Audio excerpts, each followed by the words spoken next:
अस्सलाम वालेकुम प्यारे viewers, welcome to my channel. उम्मीद करती हूँ कि आप सब खैरियत से होंगे।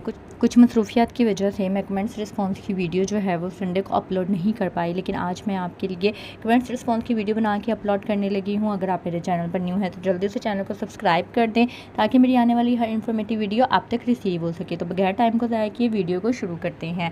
अच्छा, कुछ का ना मैंने काफ़ी बल्कि लोगों का ना मैनुअली भी आंसर कर दिया था, उनको भी मैं इस वीडियो के लास्ट में जो है वो डिस्कस कर दूँगी जिनको मैं मैनुअली आंसर कर चुकी हुई हूँ।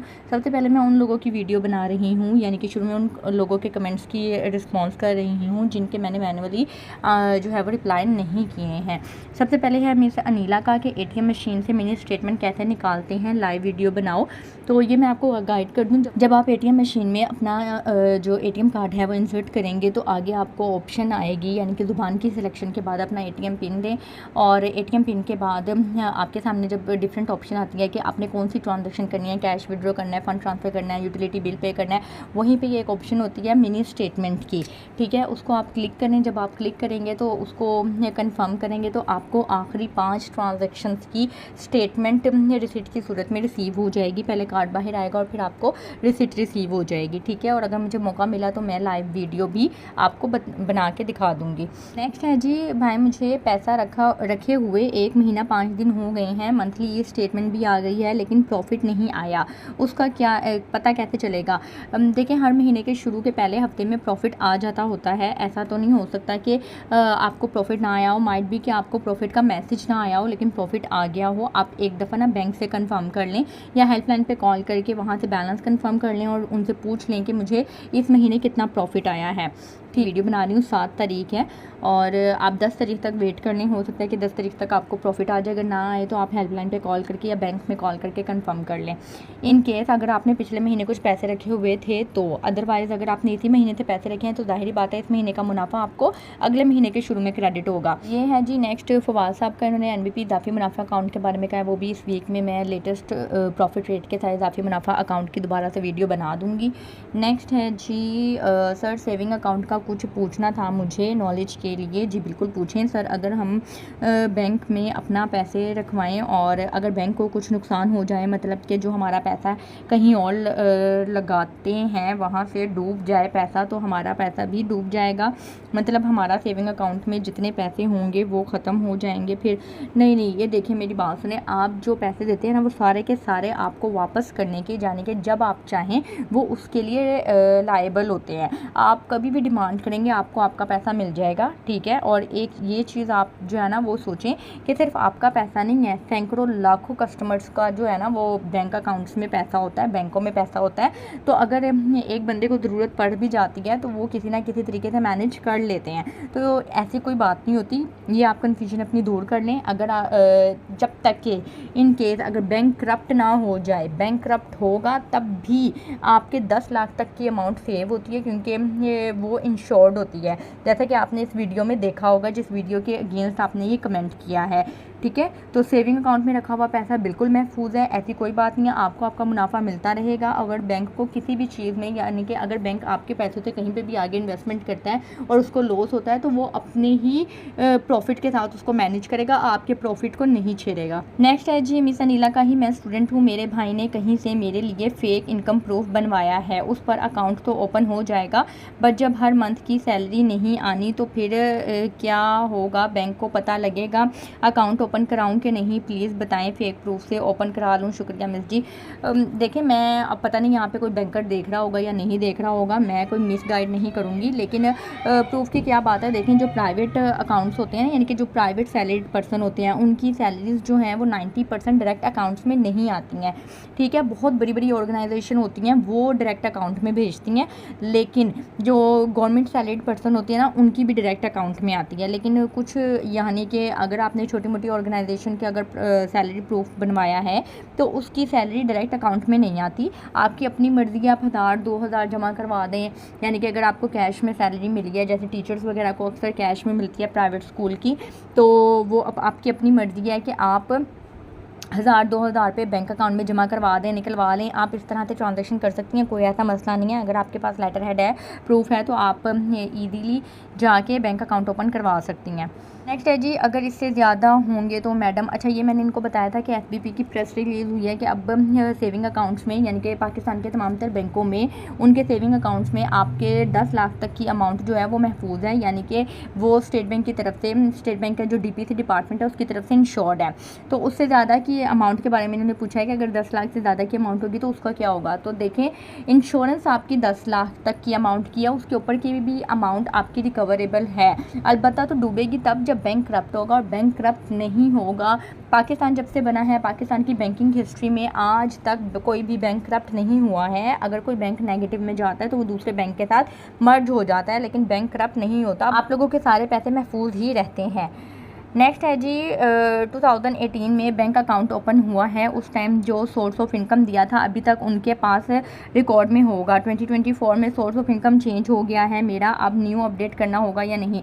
अच्छा ये एक चीज़ मैं आपको बता दूं, अगर 2018 में आपका सोर्स ऑफ इनकम था, मैं सैलरीड पर्सन के अकॉर्डिंगली बता देती हूँ कि 2018 में आपकी सैलरी थी 20,000, अब आपकी सैलरी 2024 में हो गई है कोई लाख, 1.5 लाख, 2 लाख, तो फिर तो आप अपडेट करवाएं ताकि आपकी थ्रेशोल्ड लिमिट भी इंक्रीज़ हो जाए। और कल को जो है वो जब केवाईसी करें, यानी कि हर 6 महीने बाद या साल बाद कस्टमर का ना अकाउंट देखा जाता है कि उसकी जो ट्रांजेक्शन है वो उसके सोर्स ऑफ इनकम के अकॉर्डिंगली हो रही है, उसकी थ्रेशोल्ड लिमिट के अकॉर्डिंगली हो रही है या नहीं, ठीक है। लेकिन अगर तो 5-10 हज़ार का फ़र्क पड़ा है तो फिर तो कोई ऐसा मसला नहीं है। और अगर आप बिज़नेस कर रहे थे 2018 में भी, आपने अपना जो सोर्स ऑफ इनकम दिया था वो बिज़नेस, किसी बिज़नेस का दिया था, और 2024 में भी आप बिज़नेस ही कर रहे हैं लेकिन कोई और काम कर रहे हैं। इनके 2018 में भी बिज़नेस ही कर रहे थे लेकिन कोई और काम था, लेकिन 2024 में कोई और काम है लेकिन है बिज़नेस ही, तो फिर आपको अपडेट करवाने की ज़रूरत नहीं है, क्योंकि वो तो ट्रांजेक्शन इन आउट होती रहती है।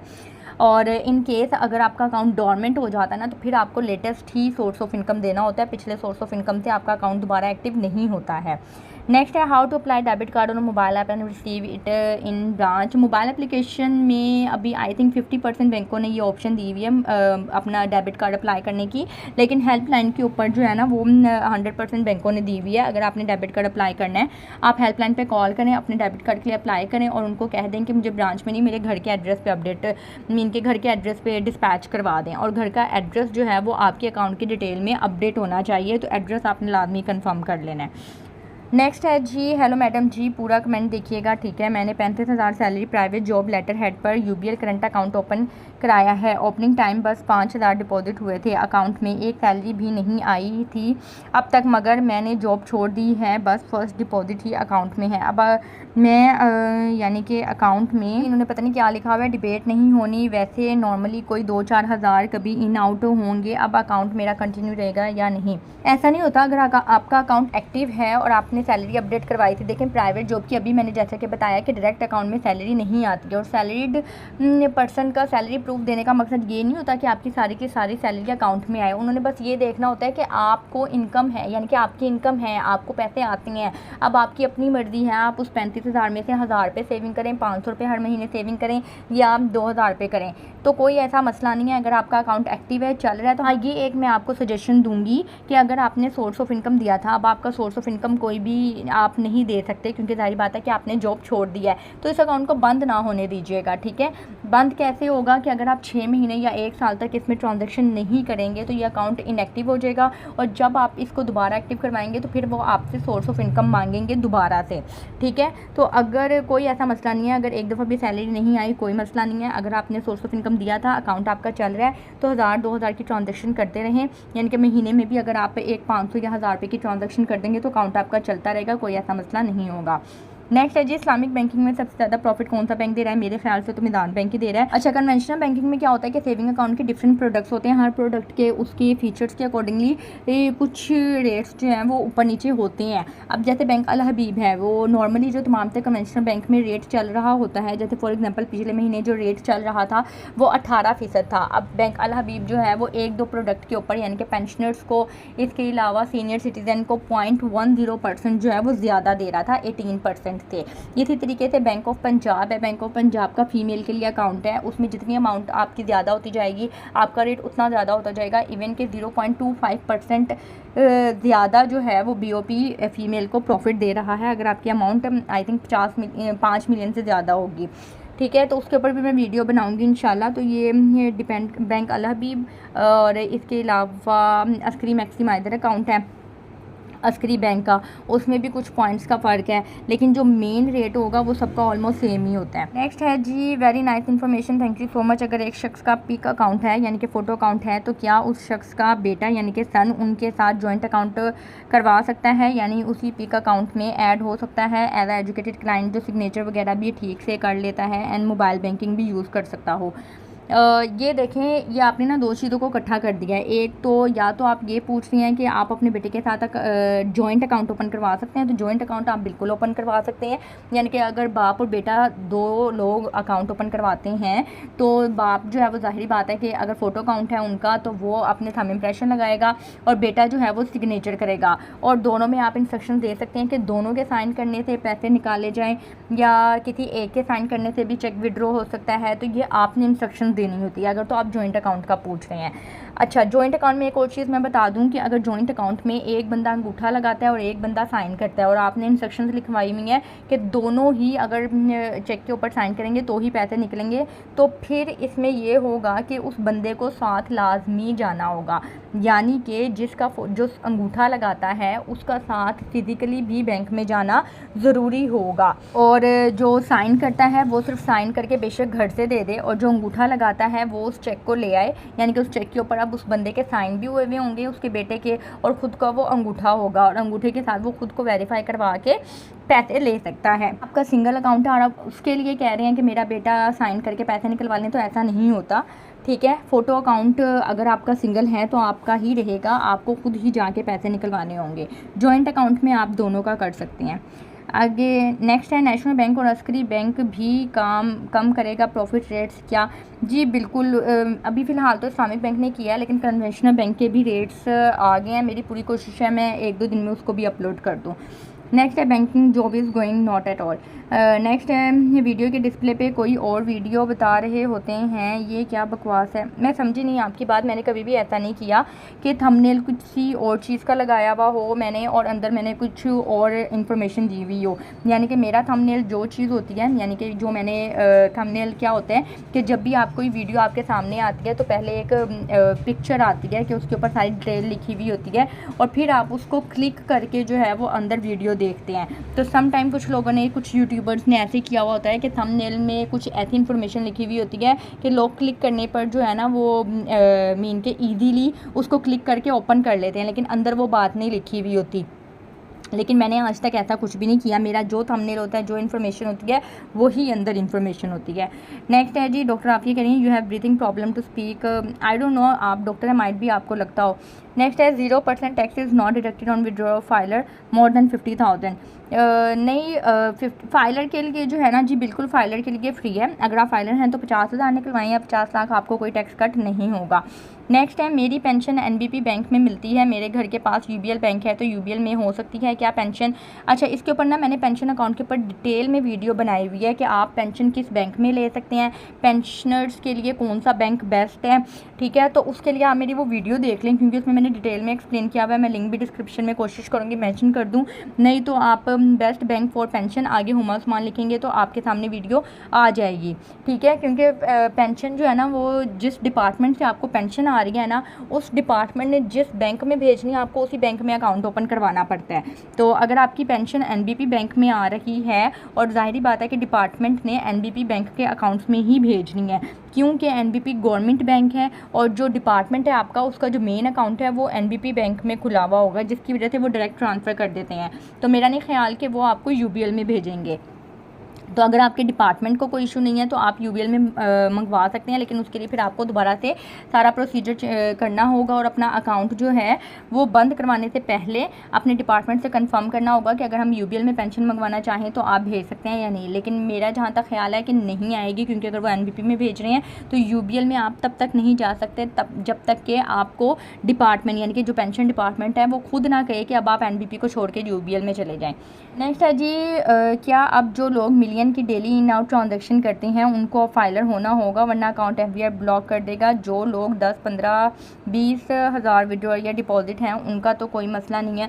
नहीं, 10, 15, 20 हज़ार में तो कोई ऐसा मसला नहीं होता, और ये एफबीआई वाला केस के ऊपर मैंने अभी रिसर्चिंग नहीं की, ठीक है। इसके लिए मैं आपको यही सजेस्ट करूँगी कि आप किसी लॉयर से या किसी कंसर्न पर्सन से जो है वो डिस्कस कर लें। नेक्स्ट है हमारे विलेज में फैसल बैंक की न्यू ब्रांच ओपन हुई है सितंबर में। क्या उसमें अकाउंट ओपन कराना ठीक होगा या नहीं? न्यू ओपन ब्रांच है, कुछ टाइम बाद अगर भाग गए तो ब्रांच बंद। नहीं, ऐसा नहीं होता। देखें, ब्रांच न्यू है, बैंक तो न्यू नहीं ना है। बैंक तो एक ब्रांड, फैसल बैंक एक ब्रांड है और काफ़ी अर्से से चल रहा है। तो ब्रांच न्यू का मतलब ये नहीं होता। वो तो ज़ाहिर बात है कि जिस इलाके में ब्रांच नहीं होती तो हर बैंक की कोशिश होती है कि उस इलाके में हमारी ब्रांच खुल जाए और सारा स्टाफ वहाँ पे अवेलेबल होता है, सब कुछ अवेलेबल होता है, ठीक है। लेकिन उसका मतलब ये नहीं है कि नई ब्रांच है तो कोई आपको नुकसान हो जाएगा या कोई मसला हो जाएगा। और जब ये कोई भी बिल्डिंग बनाते हैं तो उसमें अच्छी खासी इन्वेस्टमेंट होती है, क्योंकि उस बिल्डिंग को जब इन्होंने रेंट पे लिया होगा, चाहे वो अपनी बिल्डिंग है उनकी या फिर रेंट पे है, तो उन्होंने प्रॉपर उसको बैंक के अकॉर्डिंगली सारा कंस्ट्रक्शन करवानी होती है, रेनोवेट करवाना होता है। तो इनका कोई 10 से 20 साल का एग्रीमेंट होता है, उससे पहले ये उस जगह को खाली नहीं करते। तो अगर इन्होंने रेंट पे लेना होता है तो ये पहले एग्रीमेंट करवाते हैं कि हमने 15 से 20 साल का मिनिमम इनका एग्रीमेंट होता है, उससे पहले ये उस जगह को खाली नहीं करते, क्योंकि उनके कस्टमर जो है या डिपॉजिट जो है वो उनका ख़राब होता है।